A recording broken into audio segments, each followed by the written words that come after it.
8 Millennium Development Goals. And a substantial number of the African countries will definitely meet some of them. When we say they cannot meet the Millennium Development Goals, we mean most countries will not meet 8 of them simultaneously by the end of 2015. There are few countries who will be able to meet, most likely the majority of them.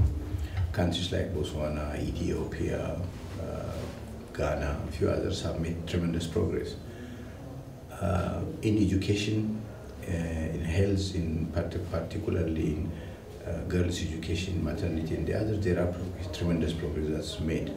There are areas where they are lagging, but that does not mean there has never been any progress. There is tremendous progress going on.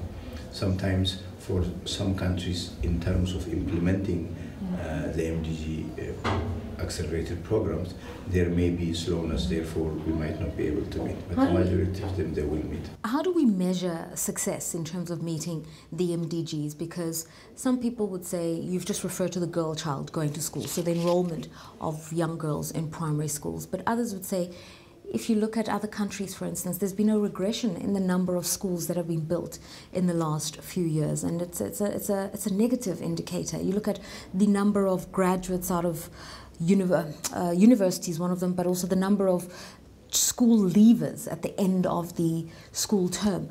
Those numbers seem to be dropping in many leading economies. Well, I think in a large number of African countries, definitely it is clear that there are a large number of enrollments. There are a large number of elementary and secondary school graduates. Of course, the dropout rate is to a certain degree because of economic factors, because of unemployment factors, because of inability by a parent to support, might be a little unpleasant, but substantive number of kids have gone to school. If there is one thing among the MDGs that Africa has made development, is the enrollment, kids enrollment.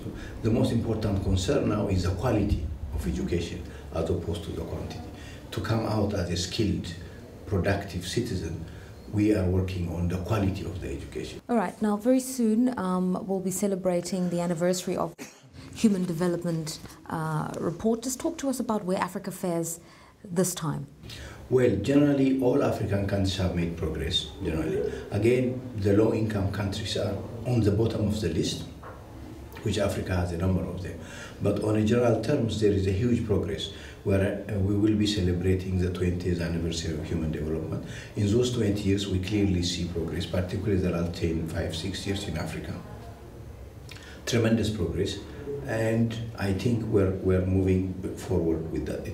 Some of the African countries have actually fared as the top 15, the top 10, among the top 15 or top 10 in some of the key areas like education enrollment, as I said, in terms of economic growth, as I said.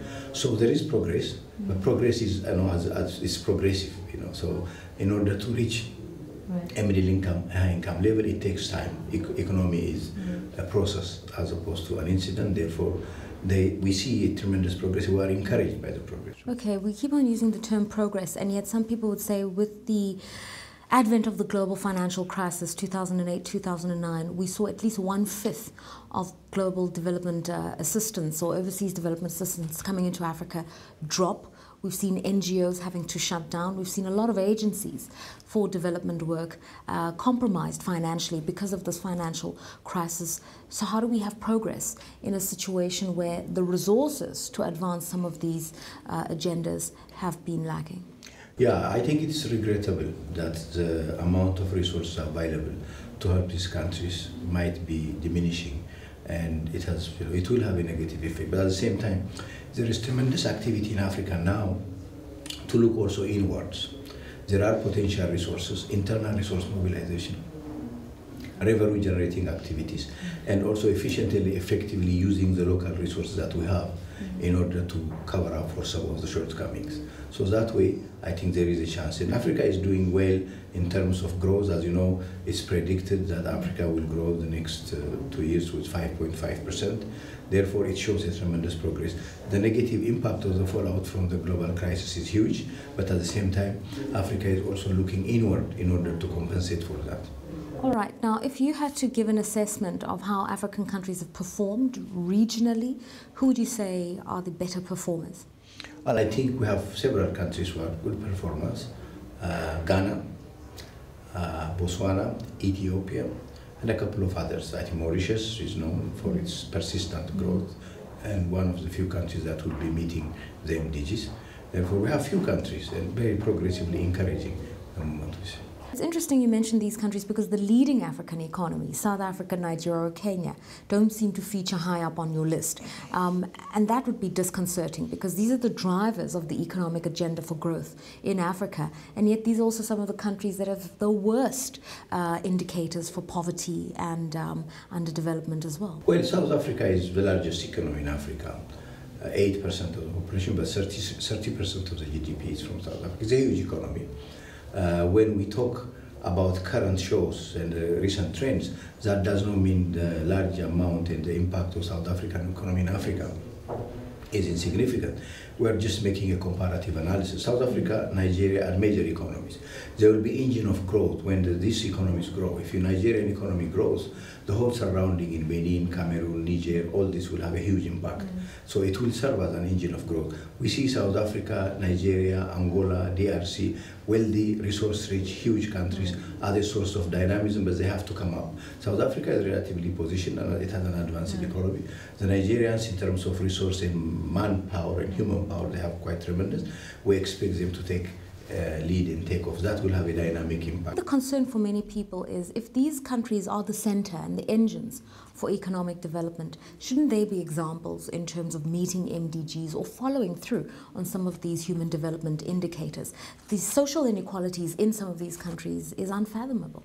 Yeah, well, the inequality issue is a phenomenon that cannot be solved overnight, but it needs to be addressed, both in Nigeria, in South Africa, a couple of other large number of countries, even in emerging economies that are doing better in smaller countries, the inequality gap is increasing. So there must be sensitivity to it, a planned and concerted effort on social protection and social expenditure.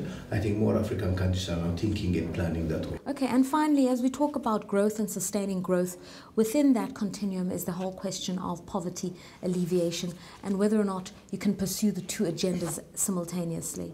Yes, definitely. You can't have economic growth and advancement without poverty alleviation. So it must be, and it can be pursued to have jointly. You know, big countries like China have lifted 500 million people out of poverty. There is no reason we can't do it also. We have seen in a number of countries now the poverty level going down, and I think with a concerted effort, it could be addressed and it must be addressed.